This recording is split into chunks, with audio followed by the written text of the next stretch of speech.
വിശ്വാസം ജീവിക്കുമ്പോൾ പ്രതിസന്ധി ഉണ്ടാകുന്നത് സ്വാഭാവികമാണ്. നമുക്ക് ചുറ്റും ഒത്തിരിയേറെ ആളുകൾ വിശ്വാസത്താൽ മുന്നോട്ട് പോകുവാൻ കഷ്ടപ്പെടുമ്പോൾ അവരിൽ നിന്ന് പ്രത്യേകമായി കർത്താവ് നമ്മെ തെരഞ്ഞെടുത്ത് ഇന്ന് ഈ വചനാഭിഷേകത്തിന് കൊണ്ടുവന്നിരിക്കുന്നു. അവിടത്തേക്ക് നമുക്ക് നന്ദി പറയാം. Praise the Lord. യോഹന്നാൻ്റെ സുവിശേഷം 4-ാം അധ്യായം 1 മുതലുള്ള തിരുവചനങ്ങളിൽ നാം ഒരു വ്യക്തിയെ കണ്ടുമുട്ടുന്നുണ്ട്. ഈശോയുടെ കൂടെ സമരിയാക്കാരി സ്ത്രീയെ നമ്മൾ കണ്ടുമുട്ടുന്നു. എൻ്റെ വിശ്വാസ ജീവിതവുമായി ഈ സമരിയാക്കാരി സ്ത്രീക്ക് എന്ത് ബന്ധം എന്ന് ഈ നിമിഷം നമ്മൾ ഒരുപക്ഷെ ചിന്തിക്കുമായിരിക്കാം. എന്നാൽ അനുദിന ജീവിതത്തിലെ പ്രതിസന്ധികളെ തരണം ചെയ്യുവാൻ തീർച്ചയായും ഈ സമറിയാക്കാരി സ്ത്രീയുടെ ജീവിത മാതൃക, വിശ്വാസ വളർച്ച നമ്മെ സഹായിക്കും. നമുക്ക് ഈ സമറിയാക്കാരി സ്ത്രീയുടെ ജീവിതത്തിലേക്ക് ഒന്ന് ഇറങ്ങി നിന്നുകൊണ്ട് ചിന്തിക്കാം. നമുക്കറിയാം, ഈശോയുടെ കാലഘട്ടത്തിൽ യഹൂദന്മാരും സമറിയാക്കാരും തമ്മിൽ യാതൊരു സമ്പർക്കവും പാടില്ലാത്ത കാലം. ഒരു 19 വർഷം നമ്മുടെ നാട്ടിൽ പുറകിലേക്ക് പോകുകയാണെങ്കിൽ സവർണരും അവർണരും തമ്മിലുള്ള ആ ഒരു വ്യത്യാസത്തിൻ്റെ വളരെ ഉയർന്ന തോതിലുള്ളൊരവസ്ഥയാണ് ഈശോയുടെ കാലത്തുണ്ടായിരിക്കുക. ഒരിക്കലും സമറിയാക്കാർ യഹൂദന്മാരുമായി സമ്പർക്കമൊന്നും ഉണ്ടാകാനായിട്ട് പാടില്ലാത്ത നിയമവ്യവസ്ഥ നിലകൊള്ളുന്ന ഒരു സംവിധാനം. ഇവിടെയാണ് ഈശോ സ്വതന്ത്രമായിട്ട് ഇതൊരു സമറിയാക്കാരി സ്ത്രീയോട് സംസാരിക്കുക. ആദ്യം ഒരു യഹൂദനായിട്ട് ഈശോയെ സമറിയാക്കാരി സ്ത്രീ കാണുകയാണ്. അതുകൊണ്ടാണ് അവൾ ചോദിക്കുന്നത്, നിർയഹൂദനായിരിക്കെ എന്തുകൊണ്ട് സമറിയാക്കാരിയായി എന്നോട് സംസാരിക്കുന്നുവെന്ന്. ഈശോയെ ദൈവമായി കാണാനായിട്ട് അവൾക്ക് സാധിക്കുന്നില്ല. സംഭാഷണത്തിൻ്റെ ആദ്യ ഭാഗത്ത് 9-ാമത്തെ വചനമൊക്കെ ആകുമ്പോഴാണ് നമ്മൾ ഇപ്രകാരം ഈശോയെ യഹൂദനായിട്ട് കാണുന്ന സമറിയാക്കാരി സ്ത്രീയെ നമ്മൾ കണ്ടുമുട്ടുക. വീണ്ടും വചനത്തിലൂടെ പോകുമ്പോൾ ഒരു 12-ാമത്തെ വചനമൊക്കെ ആകുമ്പോഴേക്കും ഇതാ അവളുടെ വിശ്വാസത്തിൽ കുറച്ചുകൂടി പുരോഗതി സംഭവിക്കുകയാണ്. ഒരു യഹൂദനായി മാത്രം ഈശോയെ കണ്ട ആ സമറിയാക്കാരി സ്ത്രീ അബ്രാഹത്തേക്കാൾ വലിയവനായിട്ട് കാണുകയാണ്. കാരണം ഈശോയ്ക്ക് എന്തൊക്കെയോ പ്രത്യേകതകളുണ്ട് എന്ന് ഈശോയോട് സംസാരിച്ചപ്പോൾ അവൾക്ക് മനസ്സിലാക്കാനായിട്ട് സാധിച്ചു. വീണ്ടും അവൾ ഈശോയോട് സംഭാഷണം തുടരുന്നു. അവൾ ജീവിതത്തിലെ ചില കാര്യങ്ങളൊക്കെ എടുത്തു പറഞ്ഞുകൊണ്ട് സംസാരിക്കുമ്പോൾ ഇതാ സമറിയാക്കാരി സ്ത്രീക്ക് കുറച്ചുകൂടി പ്രത്യേകത അവളിൽ, ആ മകൾക്ക് ഈശോയിൽ കാണുകയാണ്. ഒരു പ്രവാചകനായി ഈശോയെ കാണുന്നതായിട്ട് 19-ാം വചനത്തിൽ നമ്മൾ കാണുന്നു. വീണ്ടും ഈശോ കുറച്ചുകൂടി അവളുടെ ജീവിതത്തിലേക്ക് ഇറങ്ങിച്ചെന്നുകൊണ്ട് സംസാരിച്ചപ്പോൾ 25-ാമത്തെ വചനമൊക്കെ ആകുമ്പോഴേക്ക് അവൾ പറയുന്നുണ്ട്, മിശിഹ ക്രിസ്തു വരുമെന്ന് എനിക്കറിയാമെന്ന് അവൾ തുറന്ന് സമ്മതിക്കുകയാണ്. യഹൂദനായി മാത്രം ഈശോയെ കണ്ട സമറിയാക്കാരി സ്ത്രീ ഈശോയുമായി സംസാരിക്കുന്നതിലൂടെ കുറേശ്ശെയായി വിശ്വാസത്തിൽ വളർന്നുകൊണ്ടിരിക്കുന്നു. യഹൂദനായി മാത്രം ഈശോയെ കണ്ട സമറിയാക്കാരി സ്ത്രീ അവസാനമാകുമ്പോഴേക്ക് ഇതാ ഈശോയെ ദൈവപുത്രനായി കാണുവാനായിട്ട് സാധിച്ചു. സ്നേഹമുള്ളവരെ, ഈ സമറിയാക്കാരി സ്ത്രീയുടെ ജീവിതം ഒന്ന് നമുക്ക് മാറ്റി നിർത്താം. നമ്മുടെ ഓരോരുത്തരുടെയും ജീവിതത്തിലേക്ക് ഒന്ന് ഇറങ്ങിച്ചെല്ലാം. എങ്ങനെയാണ് നാം ഈശോയെ മനസ്സിലാക്കിയത്? ആദ്യമായി നമ്മൾ ഓർമ്മ വെച്ച നാളിൽ പള്ളിയിൽ വന്ന് അമ്മച്ചി കൈകൾ കൂപ്പിപ്പിടിച്ചുകൊണ്ട് അത് ഈശോയാണ് മോനെ മോളെ എന്ന് പറഞ്ഞുകൊണ്ട് നമുക്ക് ഈശോയെ പരിചയപ്പെടുത്തി തന്നു. ദൈവമായി നമ്മൾ ഈശോയെ ജീവിതത്തിൻ്റെ ആദ്യ നിമിഷങ്ങളിൽ സ്വീകരിച്ചു. മാമോദീസ സ്വീകരിച്ചപ്പോൾ നമുക്ക് വേണ്ടി നമ്മുടെ തലതൊട്ടവർ വിശ്വാസം ഏറ്റു പറഞ്ഞു. എന്നാൽ ഈശോയെ തിരിച്ചറിഞ്ഞ നിമിഷത്തിൽ ഈശോയെ പ്രാർത്ഥിക്കുവാനായി നമ്മൾ ഒത്തിരിയേറെ ആഗ്രഹിച്ചു. വീണ്ടും കുറച്ചുകൂടി മുന്നോട്ട് പോയപ്പോൾ ആദ്യ കുർബാനയുടെ അവസരത്തിൽ ഒത്തിരിയേറെ ആഗ്രഹിച്ചുകൊണ്ട് നമ്മൾ ഈശോയെ സ്വീകരിച്ചു. കുറച്ചുകൂടി കഴിഞ്ഞപ്പോൾ സ്ഥൈര്യലേപനമെന്ന കുദാശയിലൂടെ ആത്മാവിൻ്റെ അഭിഷേകം നമ്മളിലേക്ക് ഒഴുകിയിറങ്ങി. വീണ്ടും മറ്റു കുദാശകളിലൂടെയൊക്കെ ഈശോ നമ്മളിൽ നിറഞ്ഞു നിന്നു. സ്നേഹമുള്ളവരെ, വിശ്വാസത്തിൻ്റെ വലിയൊരു അനുഭവത്തിൻ്റെ നടുവിൽ ജീവിച്ച നമ്മൾ കുറെ കൂടി വളർന്നപ്പോൾ ഈ വിശ്വാസത്തിൽ നിലനിൽക്കുന്നുണ്ടോ? അനുദിന ജീവിതത്തിൽ നാം കാണുന്ന പ്രതിസന്ധികൾ തീർച്ചയായിട്ടും ഈ വിശ്വാസ ജീവിതത്തിന് ഒരു വെല്ലുവിളിയായി നമ്മുടെ മുമ്പിൽ ഉയർന്നു നിൽക്കുകയാണ്. ഒരു കൊച്ചു അനുഭവം ഞാൻ ഓർത്തു പോവുകയാണ്. ഒരു ഇടവകയിൽ ജോലി ചെയ്യുന്ന അവസരത്തിൽ ഉച്ച കഴിഞ്ഞ് 4:30 പള്ളിയിൽ നൊവേന കുർബാനയുണ്ട്. ഏകദേശം ഒരു 4 മണിയായി കാണും. ഒരു ഫോൺ വരികയാണ്.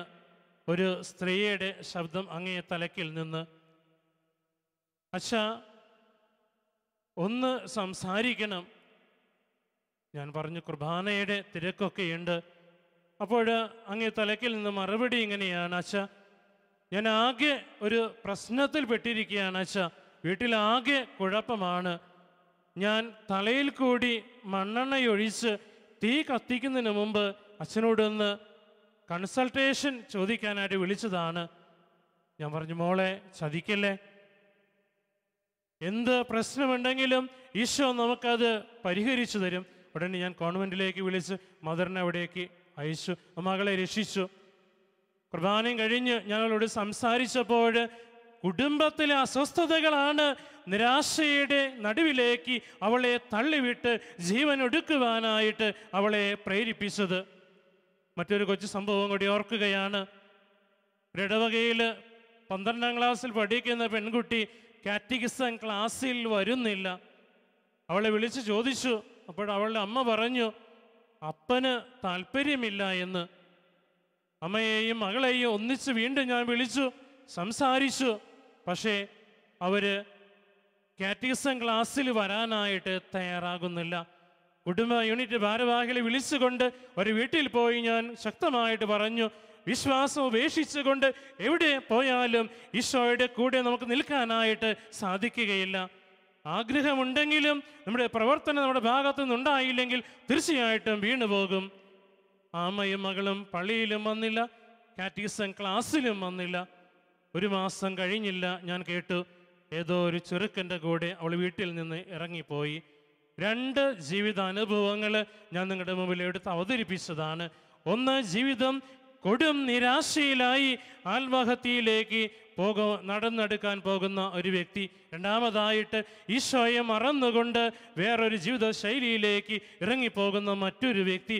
എന്തേ ഇതൊക്കെ നമ്മുടെ സമൂഹത്തിൽ നടക്കുന്നു? എന്തുകൊണ്ട് ഈശോയെ രക്ഷകനും നാഥനുമായി ഏറ്റുപറഞ്ഞ് ജീവിതം ആരംഭിച്ച നമുക്ക് ജീവിതത്തിൽ പിഴച്ചു പോകുന്നു? എവിടെയൊക്കെ താളപ്പിഴകൾ എന്തുകൊണ്ടൊക്കെ സംഭവിക്കുന്നു? സ്നേഹമുള്ളവരെ, നമ്മുടെ കുടുംബങ്ങളിലേക്ക് ഒന്ന് ഇറങ്ങിച്ചൊന്നുകൊണ്ട് ചിന്തിച്ചു നോക്കുക. ഇതാ സമറിയാക്കാരി സ്ത്രീയുടെ ജീവിത മാതൃക നമുക്കൊരു ചോദ്യചിഹ്നമായി നിൽക്കുകയാണ്. ഈശോയുമായുള്ള സമ്പർക്കത്തിലൂടെ പതുക്കെയായി വിശ്വാസത്തിലേക്ക് വളർന്ന അവള് ഈശോയെ രക്ഷകനായി കാണുമ്പോൾ, ഈശോയെ രക്ഷകനായി കണ്ട നമ്മൾ വിശ്വാസത്തിൽ എന്തുകൊണ്ട് പുറകിലേക്ക് നടന്നെടുക്കുന്നു? എന്തുകൊണ്ട് നിരാശയിൽ അകപ്പെട്ടു പോകുന്നു?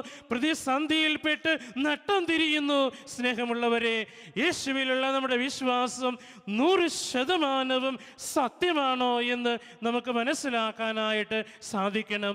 ഈശോയിലുള്ള വിശ്വാസം 100% സത്യമാണെങ്കിൽ തീർച്ചയായും ഈശോയ്ക്ക് വേണ്ടി എന്ത് ത്യാഗവും സഹിക്കാനായിട്ട് നമുക്ക് യാതൊരു വേദനകളും യാതൊരു ബുദ്ധിമുട്ടുകളും ഉണ്ടാകില്ല. മദ്രാസിൽ ഞാനായിരിക്കുന്ന ഈ അവസരത്തിൽ ജോലി ചെയ്യുമ്പോൾ ഞായറാഴ്ച കുർബാനയ്ക്ക് രാവിലെ 65 കിലോമീറ്റർ അകലെ നിന്ന് യാത്ര ചെയ്ത് ഞായറാഴ്ച കുർബാനയ്ക്ക് വരുന്ന ഒരു കുടുംബത്തെ എനിക്കറിയാമായിരുന്നു.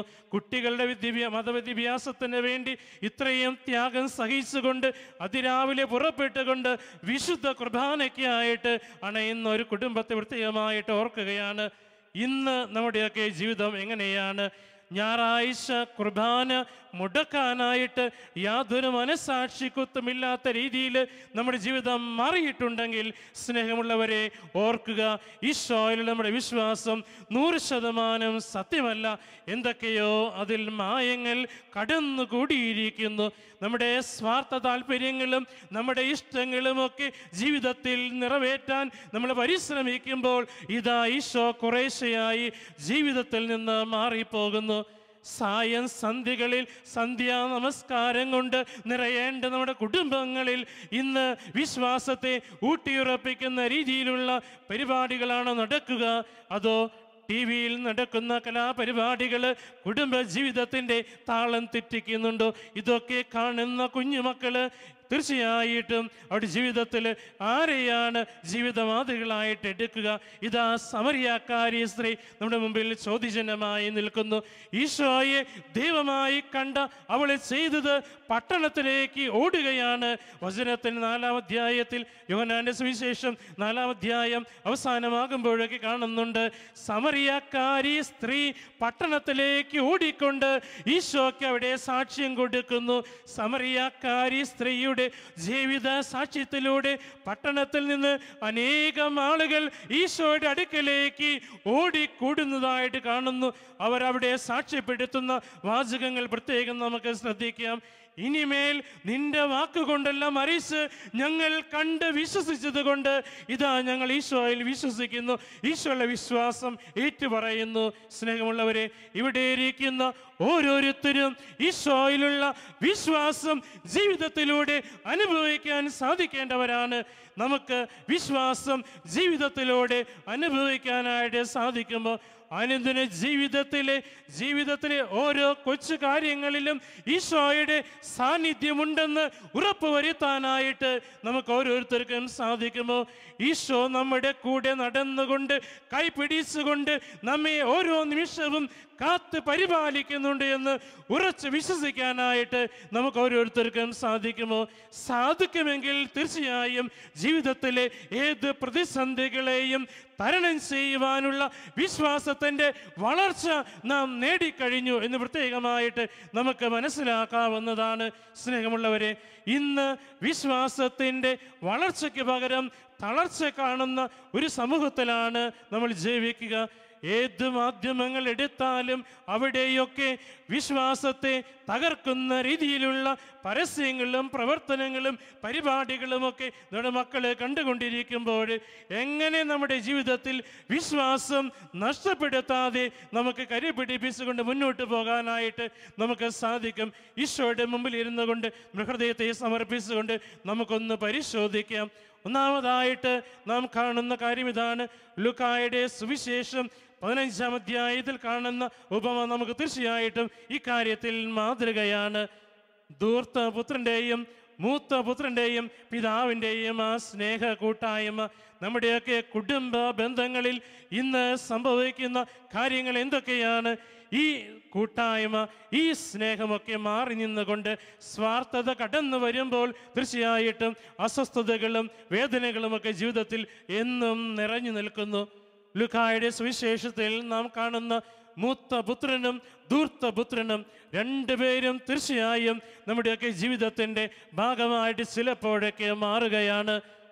ഈശോ നൽകിയ അനുഗ്രഹങ്ങളെ മറന്നുകൊണ്ട് പാപത്തിൻ്റെ വഴിയിലാണ് നാം നടക്കുന്നതെങ്കിൽ സ്നേഹമുള്ളവരെ ഓർക്കുക, നമ്മളും ധൂർത്തപുത്രൻ്റെ കൂടെയാണ്.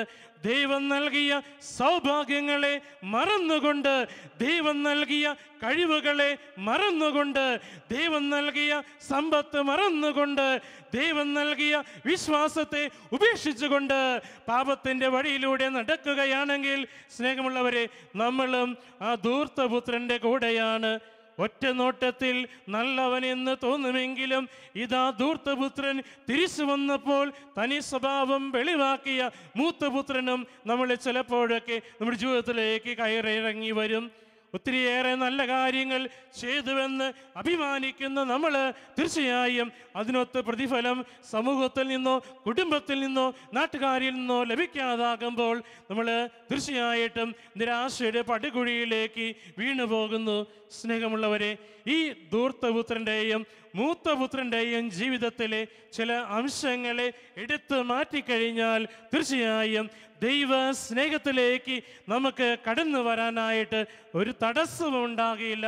ആത്മാവിൻ്റെ അഭിഷേകം നമ്മിലേക്ക് ഒഴുകിയിറങ്ങാനായിട്ട് യാതൊരു തടസ്സവും ഉണ്ടാകുകയില്ല. വിശ്വാസ വളർച്ച തീർച്ചയായും നമ്മുടെ ജീവിതത്തിൽ സംഭവിക്കും. തീർച്ചയായും സമറിയാക്കാരി ജീവിതത്തിലൂടെ നമ്മൾ കണ്ട വിശ്വാസത്തിൻ്റെ വളർച്ച തീർച്ചയായും നമ്മുടെ ജീവിതത്തിൽ ഓരോ നിമിഷവും നിറഞ്ഞു നിൽക്കണം. അതിന് തീർച്ചയായും ധൂർത്തപുത്രൻ്റെയും മൂത്തപുത്രൻ്റെയും ജീവിത മാതൃക നമ്മെ സഹായിക്കും. പ്രത്യേകിച്ച് ധൂർത്തനായ പുത്രൻ തിരിച്ചു വരുന്ന അവസരത്തിൽ തീർച്ചയായും പിതാവ് ഒത്തിരിയേറെ സന്തോഷിക്കുന്നുണ്ട്. സ്നേഹമുള്ളവരെ, നമ്മളൊക്കെ പാപം ചെയ്തുകൊണ്ട് ദൈവത്തിൽ നിന്ന് അകന്നുപോയി തിരിച്ചു വരുമ്പോൾ തീർച്ചയായും സന്തോഷിക്കുന്ന ദൈവത്തിൻ്റെ വലിയ ചിത്രമാണ് കാണുക. വിശ്വാസത്തിൻ്റെ വളർച്ച നമ്മുടെ ജീവിതത്തിൽ ഓരോ നിമിഷവും സംഭവിക്കുമ്പോൾ ദൈവത്തിനുണ്ടാകുന്ന സന്തോഷമാണ് നാം അവിടെ കാണുക. സ്നേഹമുള്ളവരെ, ഈ ദൈവ സ്നേഹത്തിൻ്റെ അനുഭവം, സന്തോഷത്തിൻ്റെ അനുഭവം ജീവിതത്തിൽ നിറഞ്ഞു നിൽക്കുവാൻ തീർച്ചയായിട്ടും ആത്മാവിൻ്റെ അഭിഷേകം നമ്മൾക്ക് വേണം. ആത്മാവിൻ്റെ അഭിഷേകം ജീവിതത്തിലേക്ക് ഒഴുകിയിറങ്ങണം. അതിന് തടസ്സമായി നിൽക്കുന്ന കാര്യങ്ങൾ എന്തൊക്കെയാണ്? നമ്മുടെ പാപത്തിൻ്റെതായ ബന്ധനങ്ങൾ, ശരീരത്തിൻ്റെതായ ബന്ധനങ്ങൾ, ലോകത്തിൻ്റെതായ ബന്ധനങ്ങൾ.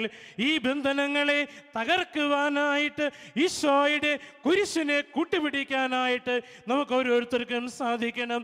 ഈശോയുമായുള്ള ബന്ധത്തിലൂടെ വിശ്വാസ വളർച്ച നേടിയ സമരിയക്കാരി സ്ത്രീയെ പോലെ നമുക്കും ഈശോയോട് ചേർന്നുകൊണ്ട് കുരിശിൻ്റെ ശക്തി കൊണ്ട് ജീവിതത്തിൽ വിജയങ്ങൾ നേടുവാൻ പ്രത്യേകമായിട്ട് പ്രാർത്ഥിക്കാം. തമ്പുരാൻ്റെ കരങ്ങളിലേക്ക് ജീവിതത്തെ സമർപ്പിച്ചുകൊണ്ട് അനുഗ്രഹിക്കപ്പെടുവാൻ പ്രത്യേകം പ്രാർത്ഥിക്കാം. നമുക്ക് എങ്ങനെയാണ് സാധിക്കുക? വിശ്വാസത്തിൻ്റെ വളർച്ച എങ്ങനെയാണ് ജീവിതത്തിൽ സംഭവിക്കുക? പാപങ്ങളെല്ലാം ദൈവത്തിൻ്റെ സന്നിധിയിൽ ഏറ്റുപറഞ്ഞുകൊണ്ട് നല്ലൊരു കുമ്പസാരം നടത്തുന്നതിലൂടെ എളിമയുള്ള ഹൃദയം സ്വന്തമാക്കിക്കൊണ്ട് നമുക്ക് ദൈവത്തിൻ്റെ അടുക്കിലേക്ക് നടന്നെടുക്കാം. നമ്മുടെ ഹൃദയം പാപനിമിത്തം കടും ശ്രമപ്പാണെങ്കിലും ഞാനത് വെണ്മയുള്ളതാക്കുമെന്ന് ഈശോയുടെ വചനം പ്രത്യേകമായിട്ട് നമുക്ക് ഓർക്കാം. പഴയ നിയമത്തിൽ യേശയ്യായുടെ പറഞ്ഞു വെക്കുന്ന ഈ വചനം ഇന്ന് ഇതാ ഈ വചനാഭിഷേകത്തിലൂടെ നമ്മുടെ ജീവിതത്തിൽ സംഭവിക്കാൻ പോകുകയാണ്. പാപം മൂലം നമ്മുടെ ഹൃദയം കടും ശ്രമപ്പാണെങ്കിലും ഇതാ ഈശോ ഇന്ന് നമ്മിലേക്ക് വചനത്തിലൂടെ ഇറങ്ങി വന്നുകൊണ്ട് നമ്മുടെ ഹൃദയത്തെ വെളുപ്പിക്കാൻ ഒരുങ്ങുകയാണ്. മാരകപാപത്തിൻ്റെ അവസ്ഥയിലാണ് നമ്മളെങ്കിൽ തീർച്ചയായും കുംഭസാരത്തിലൂടെ മാത്രമേ അതിൽ നിന്ന് മോചനം നേടാൻ നമുക്ക് സാധിക്കുകയുള്ളൂ. പ്രത്യേകമായിട്ട് ഈശോ നമ്മെ ഓർമ്മപ്പെടുത്തുന്നു. സ്നേഹമുള്ളവരെ, വചനാഭിഷേകത്തിലൂടെ കുദാശകളിലൂടെ തീർച്ചയായും ദൈവത്തിൻ്റെ അഭിഷേകം നമ്മിലേക്ക് ഒഴുകിയിറങ്ങും. തീർച്ചയായിട്ടും നമുക്ക് വിശ്വാസത്തിൽ പടിപടിയായുള്ള വളർച്ച ഉണ്ടാക്കിയെടുക്കുവാനായിട്ട് സാധിക്കും. മാമോദീസായിലൂടെ നമുക്ക് കിട്ടിയ രാജകീയ പൗരോഹിത്യം, ആദ്യ കുർബാന സ്വീകരണത്തിലൂടെ നമ്മിലേക്ക് കടന്നു വന്ന ഈശോ സ്ഥൈർലേപനം എന്ന കുദാശയിലൂടെ നമുക്ക് കിട്ടിയ ആത്മാവിൻ്റെ അഭിഷേകം, ഇതൊക്കെ ഒന്നുകൂടി ശക്തിപ്പെടുത്തിക്കൊണ്ട് വിശ്വാസത്തിൻ്റെ വളർച്ച നേടിക്കൊണ്ട് ഈശോയ്ക്ക് വേണ്ടി ജീവിക്കുന്ന രക്തസാക്ഷികളായിട്ട് മാറുവാൻ പ്രത്യേകമായിട്ട് നമുക്ക് ദൈവത്തോട് പ്രത്യേകമായിട്ട് പ്രാർത്ഥിക്കാം. ഈശോയ്ക്ക് വേണ്ടി ജീവിക്കുമ്പോൾ വിശ്വാസത്തിൽ പ്രതിസന്ധികൾ കടന്നു വരും. തീർച്ചയായിട്ടും അതിനൊക്കെ തരണം ചെയ്യാൻ സാധിക്കുക പ്രാർത്ഥനയിലൂടെ ശക്തി പ്രാപിക്കുമ്പോഴാണ്. ആത്മാവിൽ വളർന്നുകൊണ്ട് ഒരു പുതിയ മനുഷ്യനായി വചനം കൊണ്ട് നിറയ്ക്കാൻ, ലോകത്തെ നിറയ്ക്കാൻ, ഹൃദയത്തെ നിറയ്ക്കാൻ, കുടുംബത്തെ നിറയ്ക്കാൻ പ്രത്യേകമായിട്ട് ഈ നിമിഷം നമുക്ക് തമ്പുരാനോട് പ്രാർത്ഥിക്കാം. നമുക്കൊരു നിമിഷം കൈകൾ കൂപ്പി കണ്ണുകൾ അടച്ചുകൊണ്ട് ഈശോയോട് പ്രത്യേകമായി ധ്യാനപൂർവ്വം നമുക്ക് പ്രാർത്ഥിക്കാം. എന്നെ സ്നേഹിക്കുന്ന എൻ്റെ ഈശോയെ, ഇതാ ഈ വചനാഭിഷേകത്തിൻ്റെ ഈ നിമിഷങ്ങളിലൂടെ എന്നിലേക്ക് ഇറങ്ങി വരണമേ. എൻ്റെ ജീവിതത്തിൻ്റെ കുറവുകളും പോരായ്മകളും ഈശോയെ നീ എനിക്ക് ചൂണ്ടിക്കാണിച്ചു തരണമേ.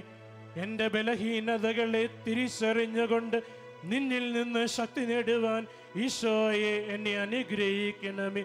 വചനാഭിഷേകം കൊണ്ട് എൻ്റെ ഹൃദയം നിറഞ്ഞ് പാപത്തിൻ്റെ ബന്ധനത്തിൽ നിന്ന് ഞാൻ മോചിതനായി ഈശോയെ നിൻ്റെ കൂടെ ആയിരിക്കുവാൻ എന്നെ അനുഗ്രഹിക്കണമേ. എൻ്റെ കുടുംബത്തെ അനുഗ്രഹിക്കണമേ. ഇത് കണ്ടുകൊണ്ടിരിക്കുന്ന അനേകായിരങ്ങളെ അനുഗ്രഹിക്കണമെന്ന് പ്രത്യേകം നമുക്ക് പ്രാർത്ഥിക്കാം. വചനാഭിഷേകത്തിലൂടെ ദൈവത്തിൻ്റെ പ്രിയപ്പെട്ട മകനായി മകളായി മാറുവാൻ പ്രത്യേകം നമുക്ക് പ്രാർത്ഥിക്കാം. മാരകമായ പാപത്തിൻ്റെ അവസ്ഥയിലാണ് നമ്മളെങ്കിൽ നല്ലൊരു കുമ്പസാരത്തിലൂടെ ദൈവത്തിൻ്റെ പ്രസാദം വീണ്ടെടുക്കുവാൻ നമുക്ക് അവിടെ പ്രത്യേകമായിട്ട് പ്രാർത്ഥിക്കാം. നമ്മുടെ ജീവിതത്തെ ദൈവത്തിലേക്ക് അടുപ്പിക്കുന്ന നല്ലൊരു പ്രതിജ്ഞ നമുക്ക് ഈ നിമിഷം എടുക്കാം. നമ്മൾ എടുത്ത പ്രതിജ്ഞ വിശുദ്ധീകരിക്കപ്പെടുവാൻ പരിശുദ്ധ അമ്മയുടെ കരങ്ങളിലൂടെ ഈശോയുടെ പക്കലേക്ക് നമുക്ക് സമർപ്പിക്കാം. അങ്ങനെ ദൈവത്തിൻ്റെ പ്രത്യേകമായ സ്പർശനത്തിലൂടെ ജീവിതത്തിൽ അനുഗ്രഹങ്ങൾ നേടുവാനും ഒന്നുകൂടി ജീവിതത്തെ ഈശോയിലേക്ക് അടുപ്പിക്കുവാനും അനേകായിരങ്ങളെ ദൈവസ്നേഹം നമ്മിലൂടെ ഇറങ്ങുവാനും പ്രത്യേകം നമുക്ക് നിമിഷം പ്രാർത്ഥിക്കാം. ഹൃദയത്തെ ഈശോയുടെ കരങ്ങളിലേക്ക് കൊടുത്തുകൊണ്ട് കൈകൾ കൂപ്പി കണ്ണുകൾ അടച്ചുകൊണ്ട് നമുക്ക് അവിടുത്തോട് പ്രത്യേകം പ്രാർത്ഥിക്കാം. ഏറ്റുചൊല്ലുന്ന പ്രാർത്ഥന എല്ലാവരും കൂടി ഏറ്റുചൊല്ലി പ്രാർത്ഥിക്കുക.